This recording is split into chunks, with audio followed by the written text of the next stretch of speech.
الحمد لله نحمده ونستعينه ونستغفره ونؤمن به ونتوكل عليه ونعوذ بالله من شرور انفسنا ومن سيئات اعمالنا من يهد الله فلا مضل له ومن يضلل فلا هادي له واشهد ان لا اله الا الله وحده لا شريك له واشهد ان سيدنا مولانا محمدا عبده ورسوله صلى الله عليه وآله وصحبه وسلم تسليما كثيرا ما بعد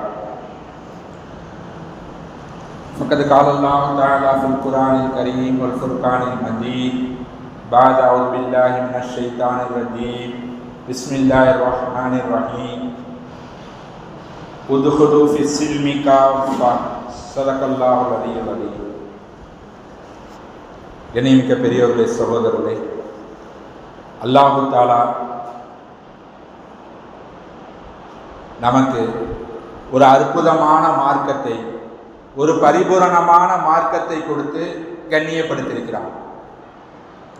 இஸ்லாமிய மார்க்கம் என்பது ஒரு மனிதனுடைய பருவ வயதை அடைந்ததிலிருந்து மௌத்தாகும் வரைக்கும் அவன் என்னென்ன அமல்களை செய்ய வேண்டும், எதை எதை செய்யக்கூடாது என்பதை மிக தெளிவாக நமக்கு காட்டியிருக்கிறது.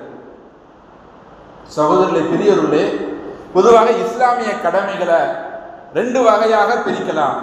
ஹுக்கூக்குல்லா, அல்லாஹ் சார்ந்த கடமைகள், தொழுகை, நோன்பு, ஜகாத், ஹஜ், உம்ரா செய்வது, சதகா செய்வது, இதெல்லாம் அல்லாஹ் சார்ந்த கடமைகள், அல்லாஹ்வுக்கு செய்ய வேண்டிய கடமைகள், ஹுக்கூக்குல்லா என்று சொல்வார்கள்.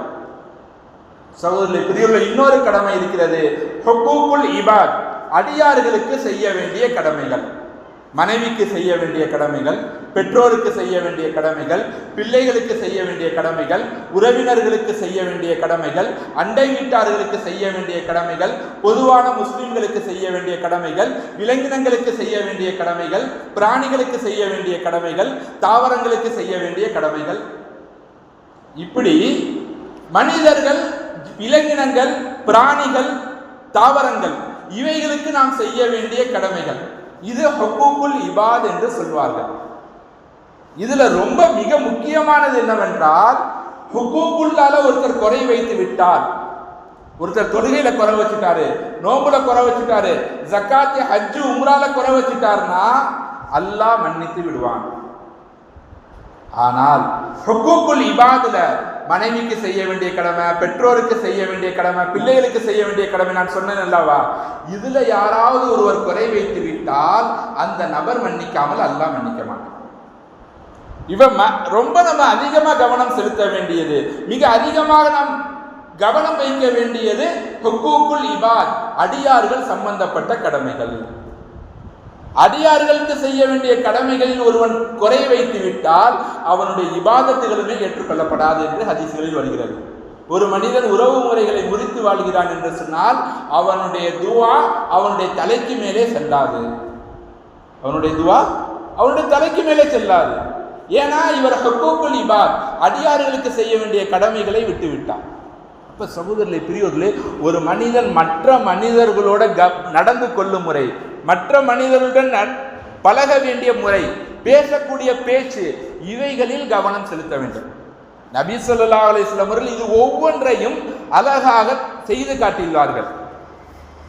சகோதரர்களே, பெரியோர்களே, நபி ஸல்லல்லாஹு அலைஹி வஸல்லம் அவர்கள் மனைவிமார்களுடைய உணர்வுகளுக்கு அதிக மரியாதை கொடுப்பார்கள்.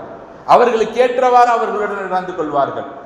ஒரு நாள் ஹஜ்ரத் ஆயிஷா ரலியல்லாஹு அன்ஹா அவர்கள் அறிவிக்கிறாங்க, பெருநாளுடைய நாள், நபி ஸல்லல்லாஹு அலைஹி வஸல்லம் அவர்கள் தன்னுடைய வீட்டில் இருக்கிறாங்க, ஆயிஷா அம்மாவும் இருக்கிறாங்க. பள்ளிவாசலுக்கு எதிரில் அதாவது சூடான் நாட்டு முஸ்லீம்கள் வந்திருக்காங்க மதீனாவுக்கு. சூடான் நாட்டு முஸ்லீம்கள் மதீனாவுக்கு வந்திருக்காங்க. அவங்க பெருநாள் அன்று வில் பயிற்சி செய்து கொண்டிருக்கிறார்கள், அம்பு எய்யக்கூடிய பயிற்சிகளை செய்து கொண்டிருக்கிறார்கள், அம்பு எய்யக்கூடிய பயிற்சி. இப்ப நபி ஆயிஷா அம்மா இந்த பயிற்சியை வேடிக்கை பார்க்கணும்னு ஆசைப்படுறாங்க. ஆயிஷா அம்மா சொல்றாங்க, நானே நபி கிட்ட அனுமதி கேட்டனா அல்லது நபியா எனக்கு சொன்னாங்களான்னு எனக்கு தெரியல, நபி ஸல்லல்லாஹு அலைஹி வஸல்லம் கூப்பிட்டாங்க, கூப்பிட்டு உங்களுக்கு வேடிக்கை பார்க்கணும்னு தோணுதா, இந்த அம்பு பயிற்சி செய்யறத நீங்க வேடிக்கை பார்க்கணும்னு உங்களுக்கு தோணுதான்னு சொல்லி கேட்டாங்க. ஆயிஷா அம்மா ஆமான்னு சொன்னாங்க. உடனே ஆயிஷா அம்மா அவங்க சொல்றாங்க, நபியுடைய தோள்பட்டைக்கு பின்னால் இருந்து கொண்டு நபியுடைய கன்னமும் என்னுடைய கன்னமும் ஒட்டிய நிலையில் நான் அந்த வில் பயிற்சி செய்வதை நான் பார்த்தேன். வில் பயிற்சி செய்யறத நான் பார்த்தேன். அப்புறம் கொஞ்ச நேரம் கழித்த பிறகு நபி ஸல்லல்லாஹு அலைஹி வஸல்லம் ஆயிஷா அம்மா கிட்ட கேட்குறாங்க, வேடிக்கை பார்த்தது போதுமான்னு கேட்குறாங்க. வேடிக்கை பார்த்தது போதுமான்னு ஆயிஷா அம்மா போதுன்னு சொல்லிட்டாங்க. உடனே அப்புறம் நீங்கள் வீட்டுக்குள்ளே போயிருங்கன்னு சொன்னாங்க. இப்போ சகோதரர்களை பெரியவர்களை மனைவிமார்களுடைய உணர்வுகளை நபி ஸல்லல்லாஹு அலைஹி வஸல்லம் அவர்கள் புரிந்து நடந்திருக்கிறார்கள். இப்படி நாம் யார் யாருடன் இருக்கிறோமோ, என்ற மக்களுடன் பழகிறோமோ, குடும்பத்தில் யார் யாரெல்லாம் இருக்கிறார்களோ, உறவு முறைகளில் யார் யாரெல்லாம் இருக்கிறார்களோ, இவர்களுடைய உணர்வுகளுக்கு மதிப்பளிப்பது இஸ்லாத்தினுடைய அடிப்படையான கடமையாக இருக்கிறது. இதில் ஒருவர் குறைவு செய்து விட்டால் அவருடைய மற்ற அமல்களும் குறைவாகத்தான் ஆகிவிடும். ஆக சகோதரர்களே பெரியோர்களே, அதே போன்று குழந்தைகளுடன் நடக்கக்கூடிய முறைகளில் கவனம் செலுத்த வேண்டும். நபி ஸல்லல்லாஹு அலைஹி வஸல்லம் அவர்கள் குழந்தைகளுடன் மிக பாசமாக பழகுவார்கள். ஒரு சமயம் ஹஜ்ரத் இப்னு ஹாலித் ரலியல்லாஹு அன்ஹு அவர்கள், இப்னு ஹல்லாத் ரலியல்லாஹு அன்ஹு அவங்க அறிவிக்கிறாங்க, நபி ஸல்லல்லாஹு அலைஹி வஸல்லம் அவர்கள் ஹசனையோ ஹுசைனையோ கூட்டிக் கொண்டு வருகிறார்கள். நபியுடைய பேரர் குழந்தைகளில் ஹசன் ரலியல்லாஹு அன்ஹுவையோ ஹுசைன் ரலியல்லாஹு அன்ஹு ரெண்டு பேர்ல யாருன்னு அந்த ராவிக்கு சந்தேகம். அப்ப ரெண்டு பேர குழந்தைகள்ல யாரோ ஒருவரை நபி ஸல்லல்லாஹு அலைஹி வஸல்லம் அவர்கள் தொழுகைக்காண்டி அழைத்து கொண்டு வருகிறார்கள். நபி ஸல்லல்லாஹு அலைஹி வஸல்லம் அந்த குழந்தையை இறக்கி வைத்து விட்டு தொழுகிறார்கள். தொழுகக்கூடிய சமயத்துல ரொம்ப நேரம் சஜிதா ஆகிறது. சஜிதாவுடைய நேரம் ரொம்ப நேரம் ஆகிறது. உடனே ஒரு சஹாபி ரலியல்லாஹு அன்ஹு அப்படியே சஜிதால இருந்துகிட்டே லேசா எந்திரிச்சு பார்க்கிறாரு. என்ன சஜிதால ரொம்ப நேரம் ஆகுது, சஜிதால ரொம்ப நேரமே ஆகுதுன்னு சொல்லி எந்திரிச்சு பார்க்கிறாரு. பார்த்தா நபியுடைய பேரர் நபியுடைய முதுகு மேல உட்கார்ந்துருக்கிறார். நபியுடைய முதுகு மேல உட்கார்ந்துருக்கிறார். அப்புறம் தொழுகையெல்லாம் முடிந்த உடனே சஹாபாக்கள் வந்து நபிட்ட கேட்குறாங்க, யார் ரசூலுல்லாஹ், இன்னைக்கு சஜிதாவை நீங்க ரொம்ப நேரம் செஞ்சீங்க, எங்களுக்கெல்லாம் சந்தேகம் வந்துருச்சு, ஏதோ உங்களுக்கு ஆகிருச்சு, உடம்பு சரியில்லாம போயிருச்சு, அல்லது மயக்கமுற்று விட்டீர்கள், அது மாதிரி ஏதோ உங்க உடம்புக்கு ஆகிருச்சு, அல்லது அல்லாஹ் வஹி அனுப்பி கொண்டிருக்கிறான். நபி ஸல்லல்லாஹு அலைஹி வஸல்லம் அவர்களுக்கு திடீரென்று ஜிப்ரீல் அலைஹிஸ்ஸலாம் வந்து வஹி கொடுப்பாங்க. வஹி இறங்கக்கூடிய சமயத்தில் நபி ஒரு வித்தியாசமான நிலையில, ஒரு மூர்ச்சையான நிலைமையில நபி போயிடுவாங்க. இதுதான் வஹி இறங்கக்கூடிய சமயத்தில் நபியுடைய சூழ்நிலை. நபி ரொம்ப நேரம் சஜிதால இருந்தத உடனே மக்கள் எல்லாம் அப்படி புரிந்து கொள்கிறார்கள் அப்படின்னு சஹாபாக்கள் கேட்டாங்க. அப்ப நபி ஸல்லல்லாஹு அலைஹி சொன்னாங்க, நீங்க சொல்ற எதுவுமே நடக்கல, என்னுடைய பேர குழந்தை என்னுடைய முதுகில் மீது இருந்தார், அவர் எழுந்திருக்கும் வரைக்கும் நான் சஜிதாவை தாமதப்படுத்தினேன், அவரா எப்பொழுது எழுந்திருப்பாரோ அதற்கு பிறகு நாம எழுந்து கொள்ளலாம், நான் சஜிதாவை தாமதப்படுத்தினேன், என்னுடைய பேரதின் காரணமாக தான் அப்படி ஆணுச்சுன்னு நபி ஸல்லல்லாஹு அலைஹி சொன்னாங்க. ஆக அந்த அளவுக்கு நபி ஸல்லல்லாஹு அலைஹி அவர்கள் குழந்தைகளுடன் பழகக்கூடியவர்களாக இருந்தாங்க. சகோதரர்களே பெரியவர்களே, அதற்கு ஒரு சஹாபி ரலியல்லாஹு அன்ஹு அறிவிக்கிறாங்க, அப்பாஸ் ரலியல்லாஹு அன்ஹு அவர்களுக்கு 3 மகன்கள் இருந்தார்கள். அப்துல்லா, உபைதுல்லா, கசீர் இப்படின்னு 3 மகன்கள் இருந்தாங்க. இந்த 3 மகன்களை நபி ஸல்லல்லாஹு அலைஹி வஸல்லம் அவர்கள் அழைப்பார்கள். அழைத்து இந்த 3 குழந்தைகளுக்கும் நபி ஸல்லல்லாஹு அலைஹி வஸல்லம் அவர்கள் போட்டி வைப்பார்கள். அதாவது ஓட்டப்பந்தயம் வைப்பார்கள். அப்ப யாரு வேகமாக வந்து நபி ஸல்லல்லாஹு அலைஹி வஸல்லம் அவர்களை தொடுகிறார்களோ அவர்களுக்கு பரிசு கொடுப்பார்கள். அப்ப அந்த 3 குழந்தைகளும் அந்த பரிசை வாங்க வேண்டும் என்பதற்காக வேண்டி நபியின் மீது வந்து அந்த குழந்தைகள் முதுகின் மீது விழுவார்களாம். அந்த குழந்தைகள் எல்லாரும் நபி கொடுக்கிற பரிசை நம்ம தான் வாங்க வேண்டும் என்பதற்காக வேண்டி நபியுடைய முதுகு மேல வந்து அந்த குழந்தைகள் விழுவார்கள் என்று அறிவிக்கிறாங்க. அந்த சகோதரர்களை பெரியவர்களே, குழந்தைகளுடன் நடக்கக்கூடிய முறைகளை நபி ஸல்லல்லாஹு அலைஹி சொன்னாங்க. அதே மாதிரி உறவு முறைகளுடன் நாம் நடந்து கொள்ளக்கூடிய முறைகளை நபி ஸல்லல்லாஹு அலைஹி வஸல்லம் சொல்லி காட்டினார்கள். அதே போன்று இறந்தவர்களுடன் நடக்கக்கூடிய முறைகளையும் சொன்னார்கள்.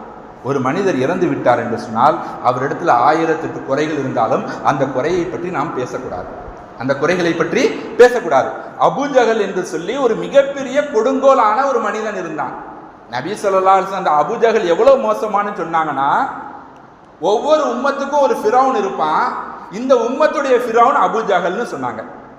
ஒவ்வொரு உம்மத்துக்கும் ஃபிரௌன் மாதிரி ஒரு கொடுமையான ஆள் இருப்பான், இந்த உம்மத்துடைய ஃபிரௌன் யாருன்னா அபூஜஹல்னு சொன்னாங்க. அவ்வளோ ஒரு கொடுமையான ஒரு மோசமான மனிதன். அல்லாஹ்வே அவனை சபித்து குர்ஆனில் தனி சூறாவையே இறக்கி வைத்திருக்கிறான். அவ்வளவு மோசமான மனிதன் அபூஜஹல்.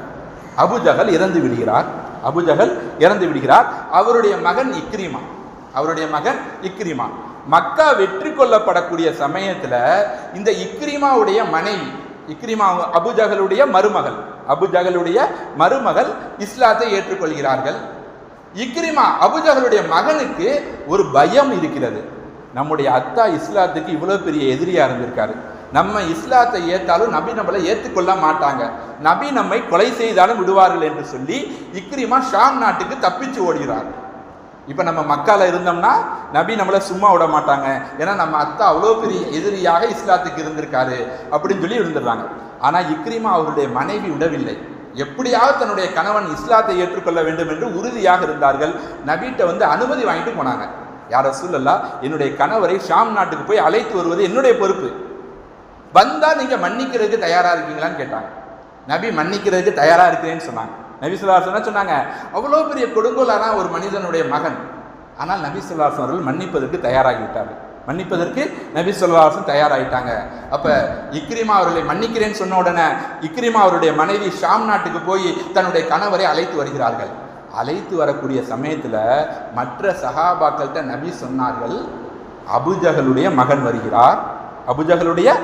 வருகிறார். இப்ப நீங்க பழைய கதைகளை பேசாதீர்கள். அபுஜஹல் நமக்கு ஆரம்பத்தில் எவ்வளவு தொல்லை கொடுத்தாரோ அந்த விஷயங்களை நீங்க சொல்லாதீர்கள். நீங்க இப்பொழுது அபுஜஹலை திட்டுறதுனால அபுஜஹலுக்கு இந்த விஷயம் தெரிய போறது கிடையாது. அபுஜஹலுக்கு இப்ப நீங்க அபுஜஹல் இறந்துட்டார், அவர் புதைக்கப்பட்டு விட்டார். இப்ப நீங்க அபுஜஹலை திட்டுறதுனால அபுஜஹலுக்கு இந்த விஷயம் போய் சேர போறது கிடையாது. அதே சமயத்தில் நீங்க அபுஜஹலை திட்டினீர்கள் என்றால் அவருடைய மகன் இக்ரிமாவுக்கு மனசு கவலையா இருக்கும்.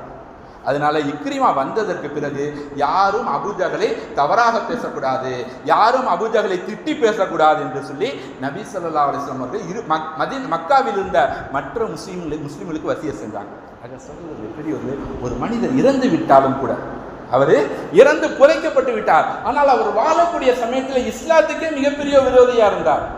ஆனாலும் நபி ஸல்லல்லாஹு அலைஹி வஸல்லம் அவர்கள் விஷயத்திலையும் சொன்னாங்க, நீங்க கவனமாக இருந்து கொள்ளுங்கள், அந்த மனிதரை நீங்க என்ன பண்ணாதீங்க, திட்டாதீர்கள், அவர்களுடைய மோசமாக நடந்து கொள்ளாதீர்கள் என்று நபி ஸல்லல்லாஹு அலைஹி வஸல்லம் சொன்னாங்க. அது சகோதரர்களே, பெரியோர்களே, அப்படி என்று சொன்னால் நம்முடைய உறவுகள், நம்முடைய மற்ற சொந்த பந்தங்களை எவ்வளவு ஆதரிக்க வேண்டும் என்பதை நம்ம யோசித்து பார்க்க வேண்டும். சகோதரர்களே, பெரியோர்களே, நபி ஸல்லல்லாஹு அலைஹி வஸல்லம் அவர்களிடத்துல ஒரு மனிதர் வந்து சொல்கிறார், யா ரசூலல்லாஹ், என்னுடைய அண்டை வீட்டார் எனக்கு அதிகமான சிரமத்தை தருகிறார்கள்,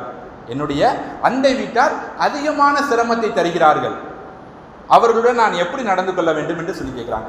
நபி ஸல்லல்லாஹு அலைஹி வஸல்லம் சொன்னாங்க, அவரிடம் நீங்க எந்த அளவுக்கு நற்குணத்தோடு நடக்க வேண்டும் என்றால் ஒரு நாளைக்கு 70 முறை அவரை மன்னித்து விடுங்கள் சொன்னாங்க. ஒரு நாளைக்கு ஒரு மனுஷன் ஒரு நாளைக்கு 70 வாட்டி தப்பு செய்யவே மாட்டான். ஒரு அண்டை வீட்டார் நமக்கு 70 வாட்டி ஒரு நாளைக்கு தொல்லை தரவே மாட்டாங்க. ஆனால் நபி சொன்னாங்க, நீங்க அவரை ஒரு நாளைக்கு 70 முறை மன்னிங்கள்னு சொன்னாங்க. அதே மாதிரி ஒரு சஹாபி ரலியல்லாஹு அன்ஹு நபி ஸல்லல்லாஹு அலைஹி வஸல்லம் வந்து கேட்டாங்க, என்னுடைய அடிமை ஓவராக எனக்கு மாறு செய்கிறார், என்னுடைய அடிமை எனக்கு அதிகமாக மாறு செய்கிறார், என்னுடைய பேச்சையே கேட்கிறது இல்லை. யாரை சொல்றாரு? வேலைக்காரரை பத்தி கூட சொல்லல, அடிமையை பத்தி சொல்றாரு. அடிமையை பத்தி சொல்லிட்டு என்னுடைய அடிமையை நான் எந்த அளவுக்கு தான் மன்னிக்கிறதுன்னு சொல்லி கேட்டாங்க. நபி ஸல்லல்லாஹு அலைஹி வஸல்லம் சொன்னாங்க, ஒரு நாளைக்கு 70 வாட்டி உங்களுடைய அடிமைகளை மன்னியுங்கள்னு சொன்னாங்க.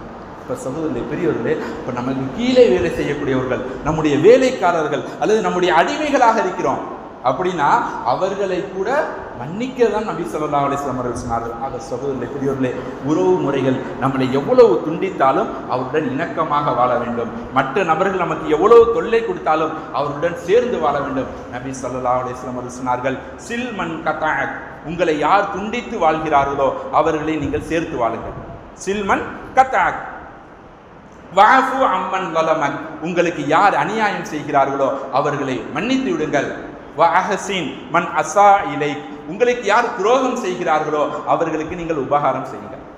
நாங்கள் ஒருத்தர் துண்டித்து வாழ்கிறார் என்று சொன்னால் அவரை நம்ம சேர்த்து வாழ வேண்டும். ஒருவர் அநியாயம் செய்கிறார் என்று சொன்னால் அவரை மன்னிக்க வேண்டும். ஒருவர் துரோகம் செய்கிறார் என்று சொன்னால் அவருக்கிடம் உபகாரமாக நடக்க வேண்டும். ஆக இப்படி யார் நடக்கிறாரோ இவர்தான் இந்த உறவு முறைகளை சேர்த்து வாழ்ந்தவராக ஆகுவார். ஒரு சஹாபி ரலியல்லாஹு அன்ஹு நபி ஸல்லல்லாஹு வந்து கேட்டாங்க, என்னுடைய உறவு முறைகளும் என்னிடத்தில் நல்லபடியாக பழகுறாங்க, நானும் அவங்களோட நல்லபடியாக பழகுறேன், எனக்கு இந்த நன்மை கிடைக்குமான்னு கேட்டாங்க. அப்போ நபி சொன்னாங்க, லைசல் வாசிலு பில் முகாஃபி, அதாவது இவரும் உறவு முறையோட நல்ல முறையில் பழகுறாரு, உறவு முறைகளும் இவர்கிட்ட நல்லபடியாக நடக்கிறாங்க, இவருக்கு உறவு முறையை ஆதரித்த நன்மை கிடைக்காது. யாருக்கு உறவு முறையை ஆதரித்த நன்மை கிடைக்கும்னா இதன் கத்தா ரஹிமுகு வசலஹா, உறவு முறைகள் எல்லாம் இவரை துண்டித்து வாழும் பொழுது இவர் போய் தானாக அவருடன் சேர்ந்து யார் வாழ்கிறாரோ, இவர் தானாக போய் அவருடன் சேர யார் முயற்சி செய்கிறாரோ அவருக்குத்தான் இந்த நன்மை கிடைக்கும் சொன்னாங்க. சகோதரர்களே, பெரியவர்களே, நாளைக்கு கியாமத்துடைய நாள்ல இந்த உறவு முறைகள் என்பதற்கு அல்லாஹ் தஆலா ஒரு உருவத்தை கொடுப்பான். அல்லாஹ் தஆலா ஒரு உருவத்தை கொடுப்பான். அந்த உறவு முறைகளுக்கென்றே அல்லாஹ் ஒரு உருவத்தை கொடுப்பான். அந்த உருவம் அர்ஷிலே தொங்க விடப்பட்டிருக்கும்.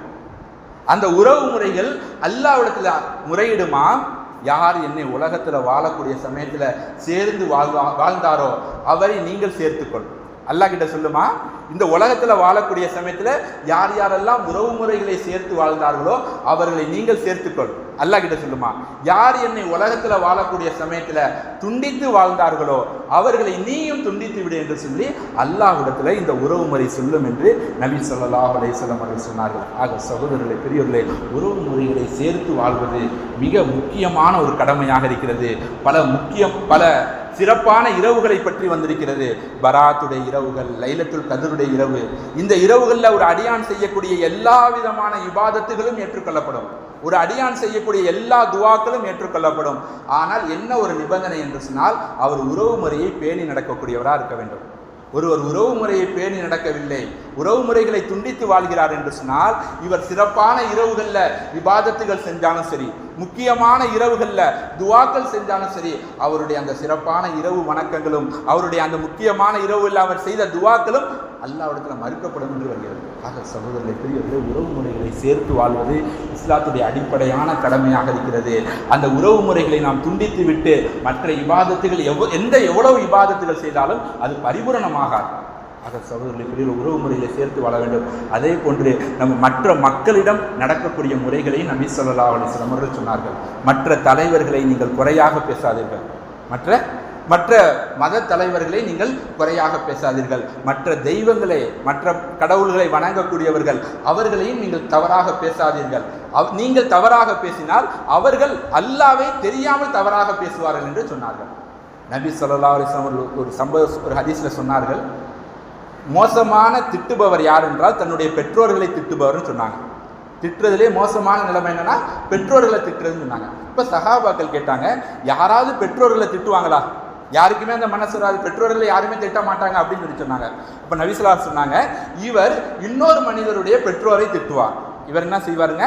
இன்னொரு மனிதருடைய பெற்றோரை திட்டுவார். அவர் என்ன செய்வார்னா இவருடைய பெற்றோரை திட்டுவார். இப்ப இவருடைய பெற்றோர் திட்டப்படுவதற்கு காரணம் இவர் இன்னொரு மனிதருடைய பெற்றோரை திட்டியது. சகோதரர்கள், நாம் பல இடங்கள்ல நம்ம கேள்விப்படுறோம், பார்க்கிறோம். ஒரு மனிதரை திட்டக்கூடிய சமயத்துல அவருடைய தாய் தகப்பனோட சேர்த்து திட்டுறது. உன்னுடைய தந்தை இது மாதிரி தான் இருந்தாரு, அல்லது உன்னுடைய தாயும் இது மாதிரி தான் இருந்தாங்க, அல்லது உங்க வம்சமே இப்படித்தான் இருந்தது. என்னங்க, ஒரு மனிதர்கிட்ட இருந்து ஒரு தவறு நடப்பது என்பது இயல்பான விஷயம். ஒவ்வொரு மனிதனுமே தவறு செய்யக்கூடியவன் தான், பாவம் செய்யக்கூடியவன் தான். அவனுடைய தவறை அவனோடு நிறுத்திவிட வேண்டும். அவனுடைய பெற்றோர்கள் இப்படி செஞ்சாங்க, அவங்க பெற்றோர் கதையை எழுப்பது, அல்லது அந்த வம்சமே இப்படிதான் செஞ்சுச்சுன்னா அந்த வம்சத்தையே சேர்த்து வச்சு பேசுவது. யார் யாரெல்லாம் இப்படி பேசுறாங்களோ இப்ப என்ன நடக்கும்? அடுத்ததாக அவர்கள் இவர்களை திட்டுவார்கள். யார் இந்த செயல்களை செய்கிறாரோ இவர் தான் மோசமான மனிதர் என்று நபி ஸல்லல்லாஹு அலைஹி வஸல்லம் சொன்னார்கள். ஆக சகோதரர்களே, பெரியவர்களே, மற்ற நபர்களோடு நடக்கக்கூடிய முறைகள், பெற்றோருடைய நடக்கக்கூடிய முறைகள், மனைவியிடம் நடக்கக்கூடிய முறைகள், பிள்ளைகளிடம் நடக்கக்கூடிய முறைகள், இந்த ஹுக்கூக்குல் இபாதுகளை யார் சரியாக நிறைவேற்றி விடுகிறாரோ இவர் தான் ஹுக்கூக்குல்லாவுடைய அல்லாஹ்வுக்கு செய்ய வேண்டிய கடமைகள் எல்லாமே அவருக்கு தான் ஏற்றுக்கொள்ளப்படும் என்று நபி ஸல்லல்லாஹு அலைஹி வஸல்லம் சொன்னாங்க. ஆக சகோதரர்களே, பெரியோர்களே, அடியார்களுக்கு செய்ய வேண்டிய கடமைகளை சரியான முறையில் நிறைவேற்றி வாழக்கூடிய தௌஃபீக்கை அல்லாஹ் தஆலா தந்தருள்வானாக. வா ஆகிரு தாவானா அல்ஹம்துலில்லாஹி ரப்பில் ஆலமீன். சுன்னத்துல்